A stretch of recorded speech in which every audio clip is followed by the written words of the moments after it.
no todos los días tenemos la oportunidad de estar juntos como hermanos, ¿no? Como creyentes anhelamos y deseamos estar juntos.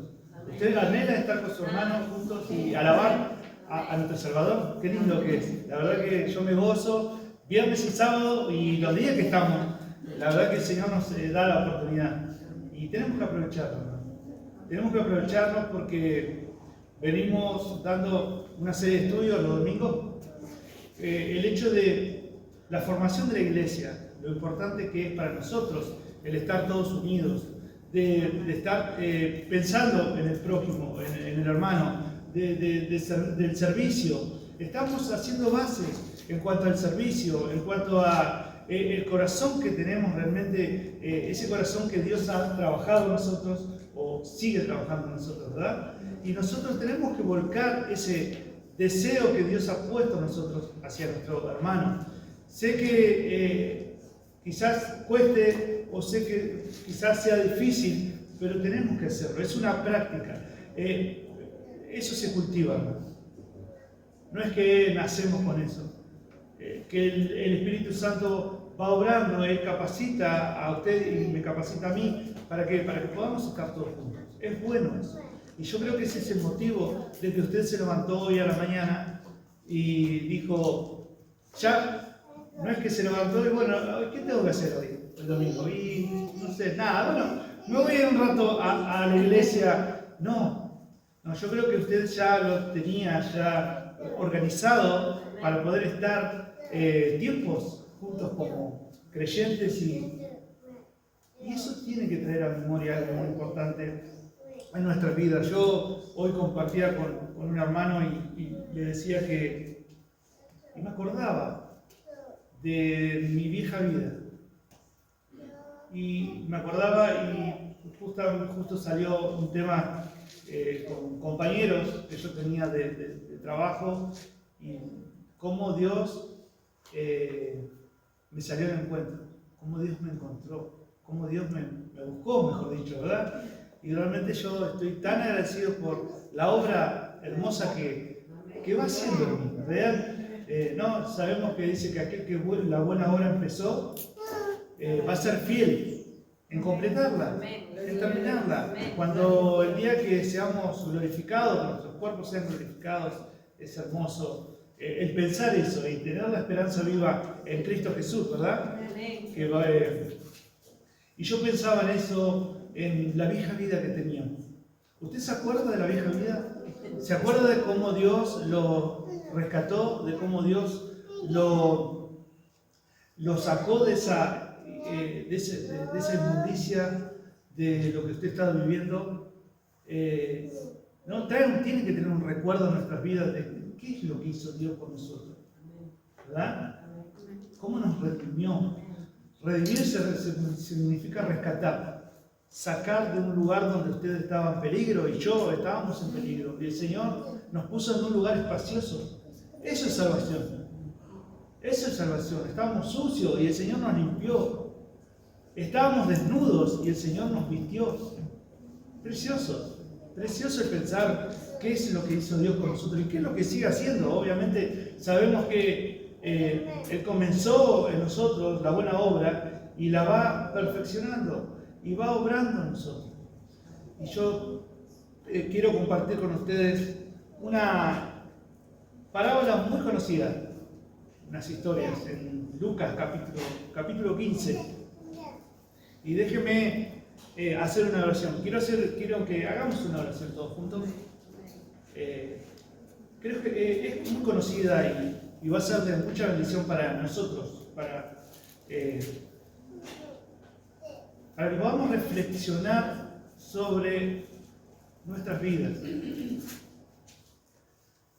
Bien, oramos, Señor, bendito Salvador. Gracias te doy, en primer lugar, Dios mío, por tener misericordia de mí, por perdonar todos mis pecados. Gracias por limpiarme, gracias por lavarme, gracias por vestirme con tu justicia, con tu perdón, con tu misericordia, con tu gracia, Dios mío. Gracias porque tu gracia es sobreabunda, Señor. Te doy gracias por por mis hermanos, Dios mío, porque puedo ver a cada uno de mis hermanos en esta mañana y poder compartir juntos adoración al unísono, de estar juntos exaltando tu nombre, bendecir tu nombre, Dios mío, y tener en memoria y reconocer y tener los sentidos y tener, Señor, el entendimiento de qué es lo que vos hiciste con cada uno de nosotros. Hoy, Señor, estamos en un mismo espíritu, en el mismo propósito, en un mismo sentir. Señor, te ruego, Padre, que en esta mañana puedas bendecirnos con tu sabiduría, Señor, con tu gracia, bendecirnos con tu conocimiento, Señor. Todo lo que hablemos sea de bendición para nuestras vidas y sea de edificación, Señor. Y podamos recordar qué es lo que vos hiciste, Señor, un día con nosotros, sin nosotros entenderlo, sin nosotros saber pero sí sabemos, Señor, que estábamos perdidos, estábamos alejados, estábamos, Señor, sin esperanza y sin Dios en este mundo. Y vos nos diste esa esperanza, la gracia de la esperanza en Cristo Jesús. Gracias te doy por recordarme cada día, traer a memoria, Señor, quién soy delante tuyo. Y quién sos vos en mi vida, Señor. Ese amor que pusiste en el corazón por medio de tu Espíritu Santo, Señor.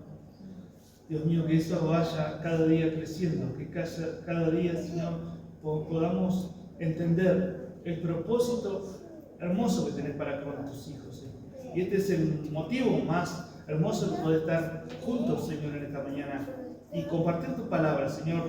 Toma mi lengua, mi pensamiento, mis emociones, Señor.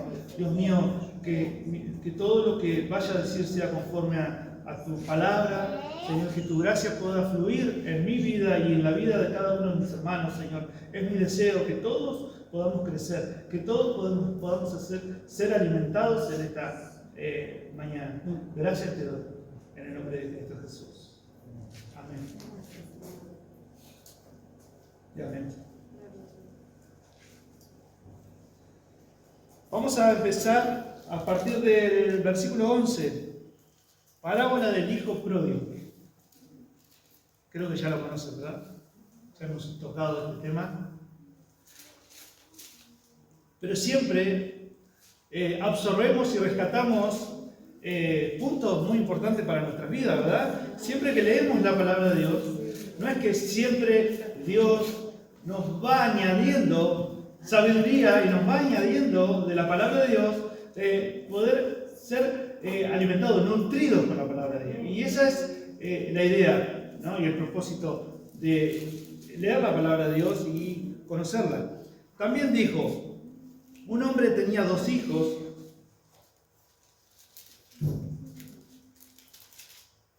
y el menor de ellos dijo a su padre, Padre, dame la parte de los bienes que me corresponde, y les repartió los bienes.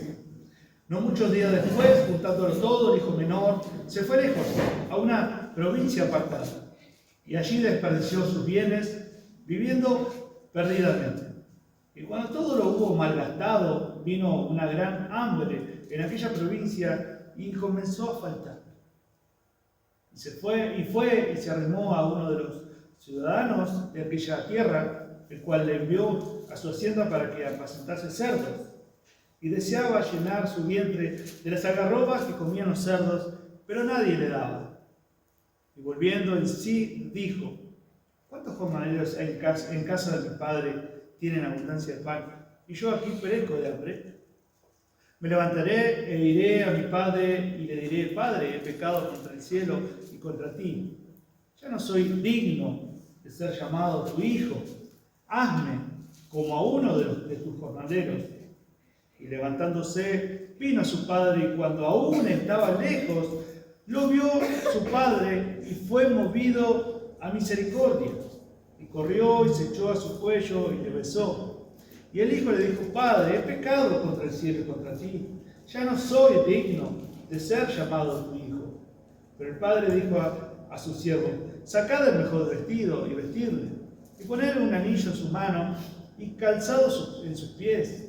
y traed el becerro gordo y matadlo, y comamos y hagamos fiesta, porque mi hijo, era muerto, y ha revivido, se había perdido y es hallado. Y comenzaron a regocijarse.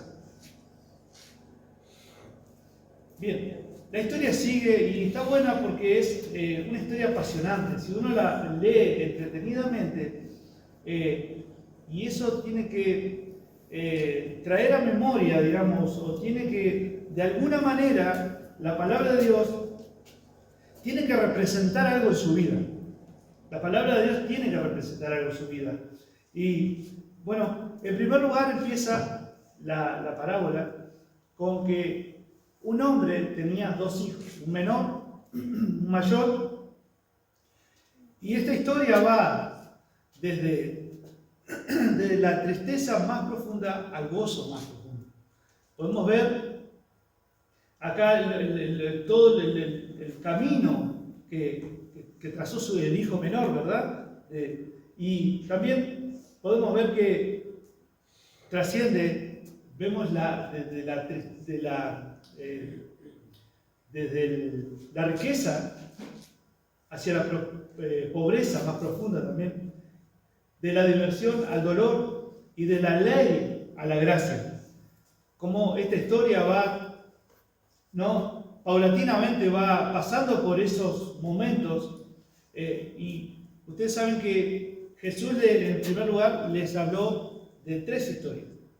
La parábola de la oveja, si viene un poquito más arriba está la parábola de la oveja, la parábola de la moneda y la parábola del hijo. La parábola significa colocar algo al lado. Esa es digamos, en griego, significa colocar algo al lado. La idea acá era colocar una historia al lado de una verdad espiritual para que esa verdad fuera clara, para que se entienda. Jesús usaba parábolas por ese motivo, digamos, ¿no? Es una historia que se colocaba al lado de una verdad espiritual, que esa verdad se pueda entender, para que las personas puedan entender. Y esa verdad espiritual, digamos, se concentra en una idea que Jesús quería decir. En esta idea era que los escribas y fariseos, cuando uno viene un poquito más arriba, en el capítulo 15 en sí, dice, versículo 1, se acercaban a Jesús todos los publicanos y pecadores para oírle. Y los fariseos y los escribas murmuraban diciendo, a los pecadores recibe y con ellos come. Entonces él les refirió una parábola, ¿verdad? Estos fariseos, los líderes religiosos de Israel, piensan que ellos conocían a Dios y desechaban a todas aquellas personas que venían a escuchar al Señor. Venían a escuchar las enseñanzas que Jesús les daba.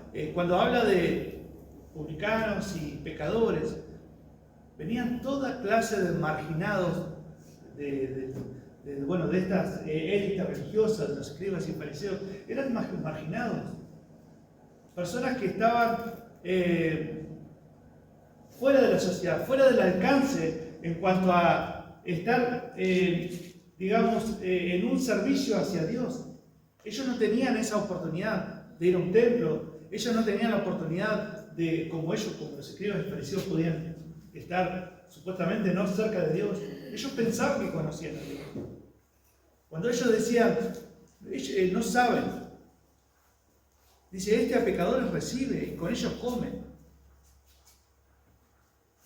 Ellos creían que estaban bien delante de Dios, que por su justicia personal ellos eran obedientes delante del Señor y desechaban a aquellos que eran la escoria de la sociedad, aquellos que eran lo más bajo de la sociedad, las prostitutas, los escribas, y los recaudadores de impuestos, todos aquellos que no se despreciaban en el actual momento. En un momento Jesús en Mateo capítulo 21, verso 31, le dice que los recaudadores de impuestos y las prostitutas iban el camino, digamos, al reino del cielo, porque ellos venían a arrepentimiento.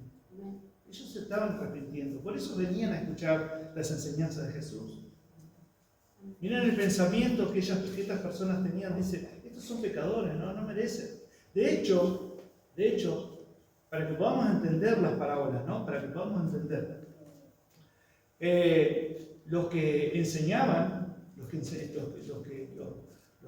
eran maestros de Israel, no tenían ellos, los pecadores no tenían, supuestamente no lo que ellos llamaban pecadores, personas que eran, digamos, todas las personas que tenían defectos, ciegos, cojos, personas que para ellos no servían, prostitutas, recaudadores de impuestos, bueno, todo eso, los rabinos no le enseñaban la palabra de Dios, no tenían acceso a la enseñanza. Miren lo importante que es esto, entender que cuando Jesús dice en un momento antes, un poquito antes del versículo, en el versículo 14, verso 35 dice, el que tiene oídos, oiga. El que tiene oídos para oír, oiga. Para todos. Lo que Jesús enseñaba era para todos iguales. No era para algunos sí, para algunos no, para todos iguales. Y acá vemos a personas que se le acercaban al Señor y personas que venían con un conocimiento de su condición y se venían arrepintiendo. Ellos no sabían qué es lo que traía gozo delante del Señor. Ellos no sabían qué es cómo Dios se goza. Dios se goza cuando hay un pecador que se arrepiente. Dios se goza cuando vienen personas que son totalmente marginadas de la sociedad como estaban en ese momento. Personas que no tenían, digamos, el acceso a la palabra de Dios, al conocimiento. Jesús les dio esa oportunidad de escuchar la palabra de Dios, el Evangelio en ese momento. Y venían en el arrepentimiento y fe. Y venían con un corazón humillado, humilde, delante del Señor. Y el Señor ahí les dio una parábola. En primer lugar, empieza con, en el libro de Lucas, en primer lugar, las dos primeras historias que Lucas les dice, aunque Jesús cuenta tres historias, ¿no? La de la oveja, la de la moneda y la del hijo pródigo. Pero las primeras dos, el todo, digamos, de las parábolas, Lucas las cuenta como una parábola singular, como si fuera todo una sola parábola. Fíjese, cuando da a entender, en las primeras dos da a entender, establece un principio general, que lo que se encuentra, lo que se había perdido y se encuentra, hay una celebración, ¿verdad? Cuando el hombre encontró la oveja, dice que la puso en sus hombros, la llevó y dice que estaba con sus vecinos y amigos, dice, gócense conmigo. Alegre, hay una celebración. ¿Por qué? Porque había encontrado a la oveja que se había perdido. Quiere decir que el hombre fue a buscar a esa oveja. Y cuando hablamos de la moneda, esta mujer dice que encendió la lámpara y comenzó a buscar la moneda que se había perdido. Y la encontró. Dice, gócense conmigo, porque la moneda que perdí, la encontré. Bueno, de eso se trata, es un principio. Lucas habla de un principio general, establece un principio general, que lo que está perdido y se encontró, hay celebración. Hay celebración. Cuando partamos de esa base, después vamos como telón de fondo, vamos a ver la tercera, ¿no? Parábola que habla del hijo pródigo. Del hijo pródigo. Bien. Bueno, y las dos primeras parábolas enseñan también que a través de Jesús Dios busca a los pecadores. Dios vino a buscar a los pecadores a través de Cristo Jesús.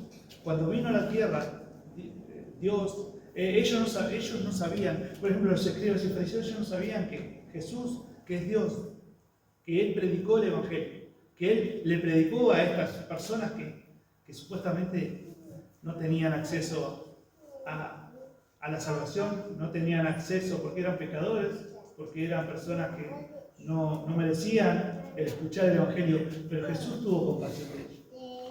Y yo recuerdo, y yo les hago esta pregunta, ¿recuerdan ustedes cuando usted vino a Jesús, cuando escuchó el Evangelio?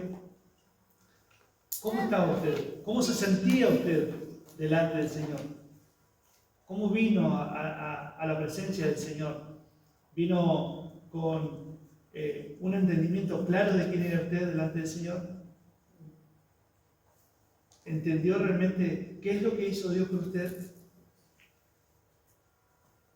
Que Dios dice que cuando Dios lo buscó a usted y me buscó a mí, y Él lo encontró, ¿qué pasó en el cielo? ¿Qué dice la Biblia, la palabra de Dios? Dice que hubo fiesta. Cuando un pecador se arrepiente, cuando usted y yo encontramos la salvación, esa salvación preciosa que el Señor nos ha dado, cuando Dios nos encontró por medio de Jesús y que Él nos dio ese arrepentimiento, esa fe a nosotros, ¿qué hubo en el cielo? Fiesta, celebración. Dice que delante de los ángeles hay fiesta cuando un pecador se arrepiente. Yo creo que esto es lo que nos mueve a nosotros a pensar y a meditar en esta palabra que hoy compartimos, de lo importante que es. Y quiero compartirles también que a través de Ezequiel el Señor prometió venir y cumplir la responsabilidad pastoral. Esto es lo que estaba pasando en este momento. En Ezequiel estaba profetizado también. Ezequiel capítulo 34, verso 16. Dice que buscaré a la perdida y haré volver a la descarriada. Así es lo que dice la profecía en Ezequiel sobre Jesús cuando vino a buscar y a salvar lo que se había perdido. El Señor vino a buscar y a salvar lo que se había perdido. El Señor vino a buscarte a vos y vino a buscarme a mí. Y hoy es el motivo de celebración en los cielos, cuando un pecador se arrepiente, cuando un pecador entiende cuál es la condición delante del Señor. Y yo creo que este es un motivo por el cual hoy estamos acá. Hoy es una mañana de alegría. Hoy es una mañana de celebración. Hoy es una mañana donde podemos celebrar el Día del Señor con gozo, con alegría. Y quiero compartirle lo importante que es el entender realmente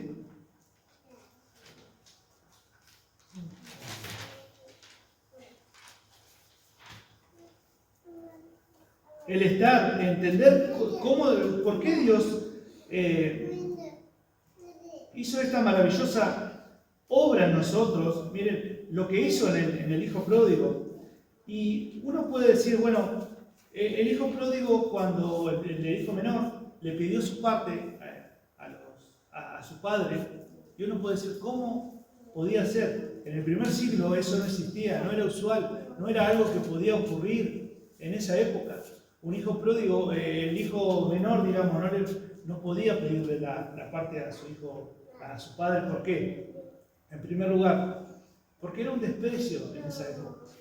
Era algo que no podía ocurrir. Estaba despreciando la actitud, digamos, como hijo. Es como decir al padre, no te necesito. Como despreciar o desechar la autoridad del padre sobre él. Es como decir, yo quiero ser autónomo. No quiero rendir cuentas a mi padre. Quiero irme de mi casa.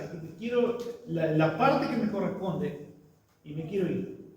Esa es la actitud que tuvo el hijo al pedirle la parte que le correspondía a él. Miren la desobediencia del hijo y el no respetar las leyes de su padre, las leyes morales de su padre y la cultura en ese tiempo. Seguramente los escribas y fariseos se escandalizarían, porque eso no ocurría en ese momento. ¿Cómo un hijo iba a hacer eso? Por eso mismo le dice esa parte, ¿no? Que hay dos hijos en realidad. El hijo menor y el hijo mayor. Y él le está dando a entender. Y le está mostrando un cuadro de que el pecador, el peor pecador de la tierra, el peor pecador del mundo que puede llegar a encontrarse. Como este hijo, el hijo pródigo. Dice que se fue a otra ciudad, a otro lugar. Y toda la parte que él tenía se la malgastó. Y se la malgastó mal.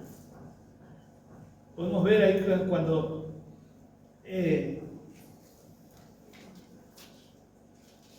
en el versículo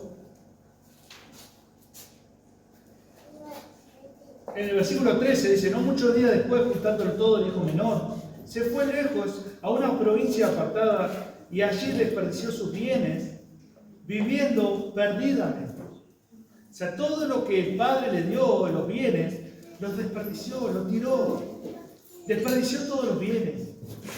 O sea, ese es un cuadro de una persona que no ha retenido, digamos, en ese sentido, que no retiene o no tiene o no goza de los bienes de que su padre le dio. Eso es no saber aprovechar o desperdiciar los bienes que el padre le dio. En este caso, los bienes terrenales que el padre le dio.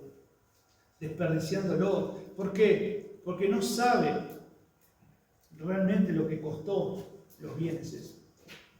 Cuando un hijo no sabe o no es agradecido, un hijo agradecido, o no es un hijo que le dice, que reconoce al padre, o que reconoce el sacrificio del padre.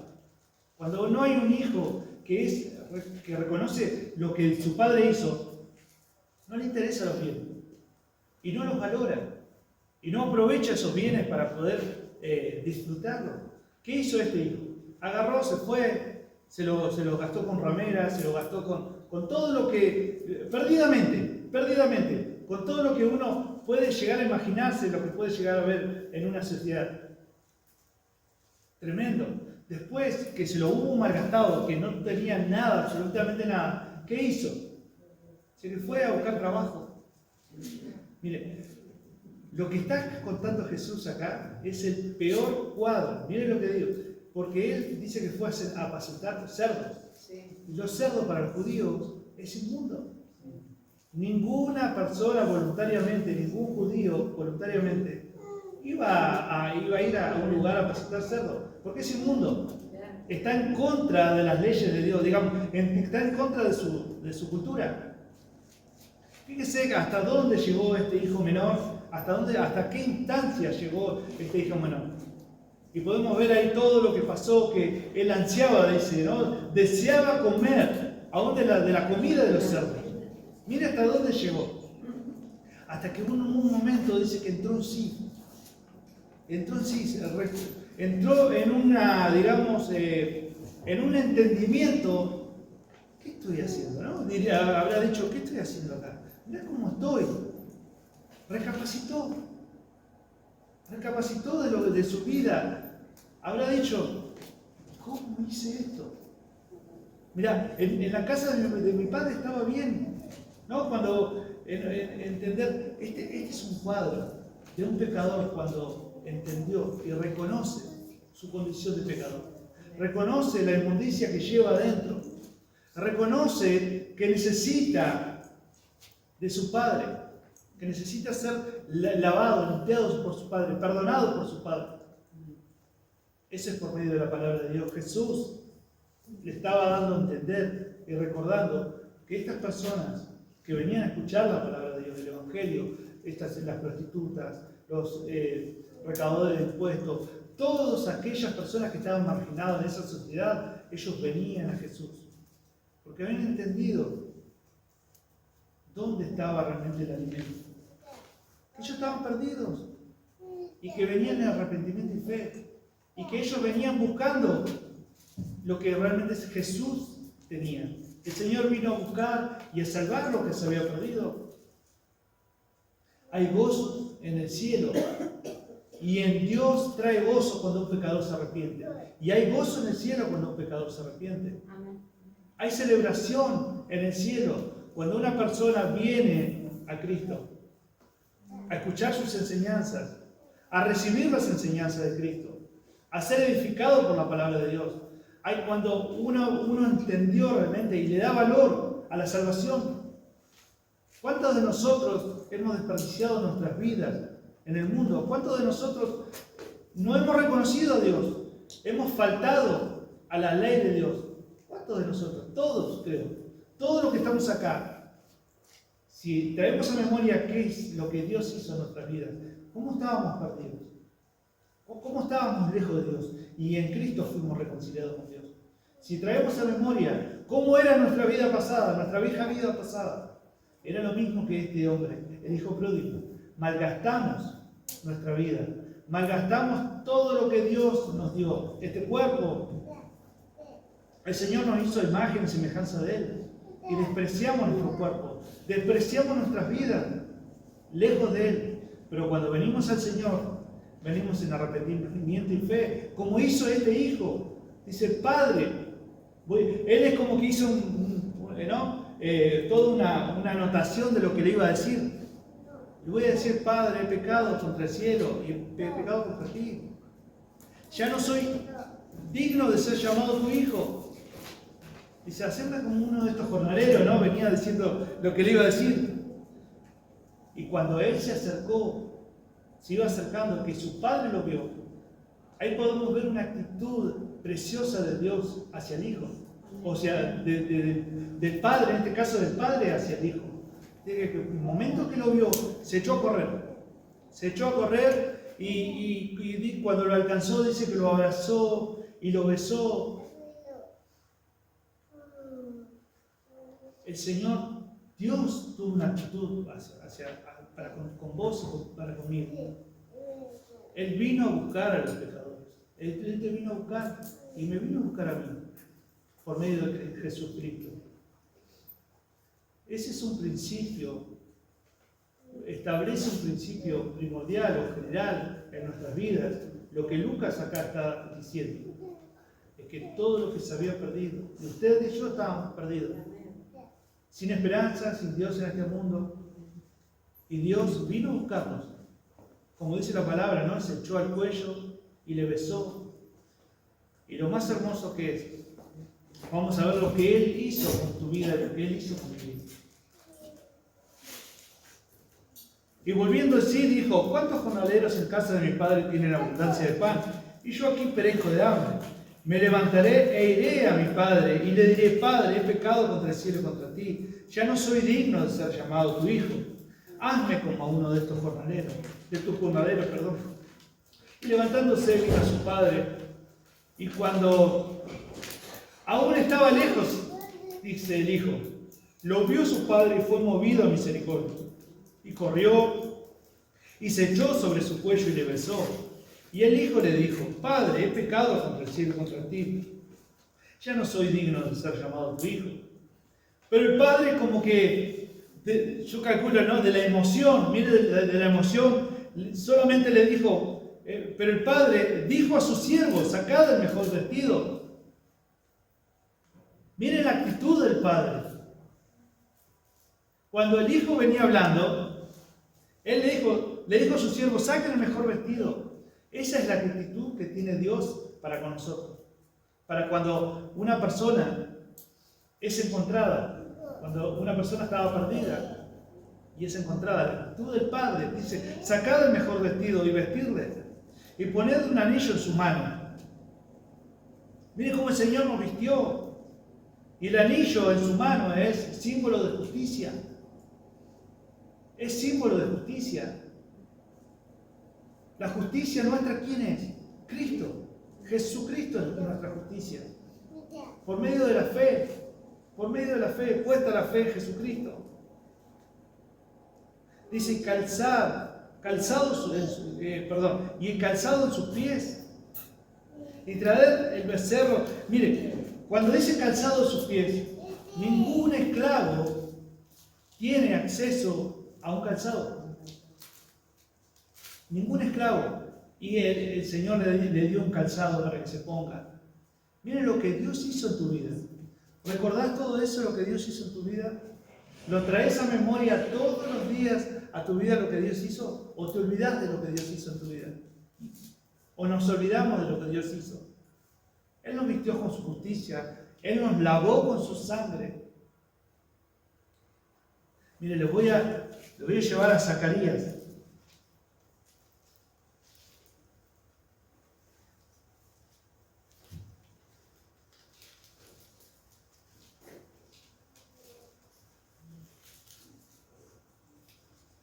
Zacarías capítulo 3.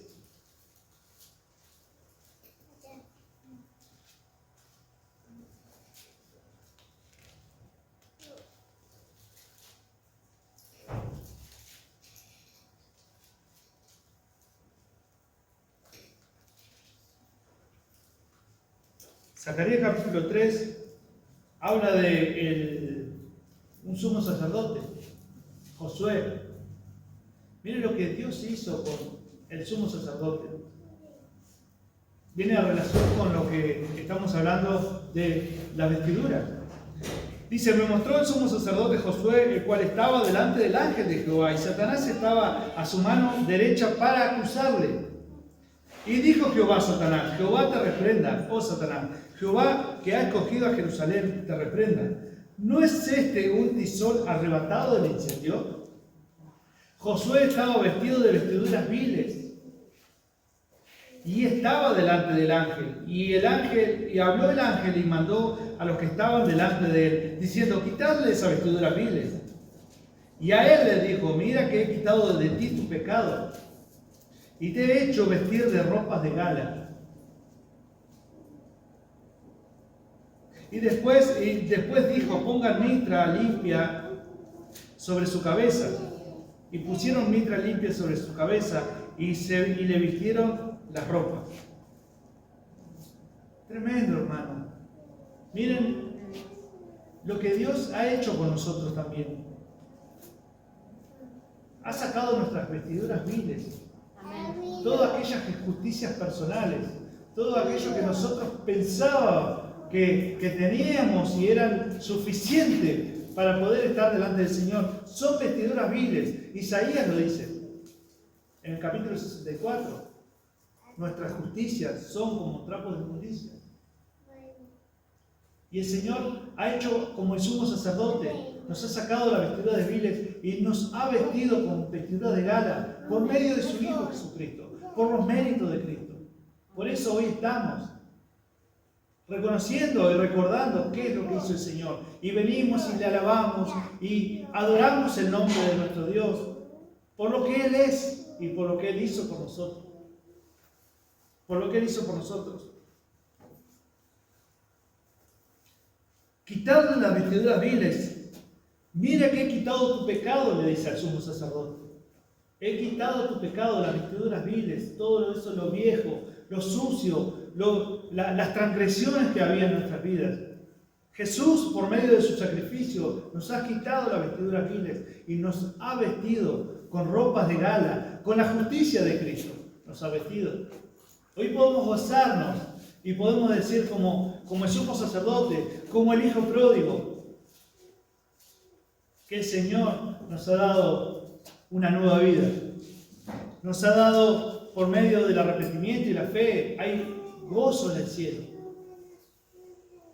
Creo que la iglesia tiene que siempre ser recordada por lo que Jesús hizo en la cruz de Calvario, por lo que Él hizo, el sacrificio perfecto, la justicia perfecta de Cristo en nuestras vidas. ¿Verdad? Amén. No es el hecho de que, como estas personas creían conocer a Dios, creían tener el pensamiento de Dios, y muchas veces juzgaban a estas personas que venían a escuchar al Señor, y el Señor vino para aquellos que realmente a buscar a los que estaban perdidos.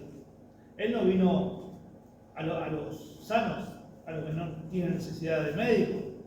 Él vino a los que están enfermos, Él vino a los pecadores, Él vino a los que realmente necesitan a Cristo.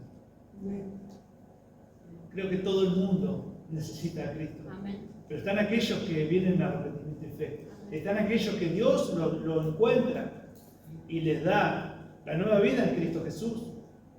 Aquellos que hay gozo y fiesta y celebración en el cielo cuando vos y yo tenemos un corazón arrepentido, un corazón humilde delante del Señor, ¿verdad? Así que creo que esta es una palabra para poder meditarla en esta mañana y poder ver y recordar qué es lo que hizo el Señor. Y si Dios todavía sentís o que todavía tu vida sigue igual, yo creo que es una oportunidad también para poder recordar que Dios busca a los que están perdidos. En Cristo Jesús los busca. Y yo creo que este es un motivo para poder orar todos juntos.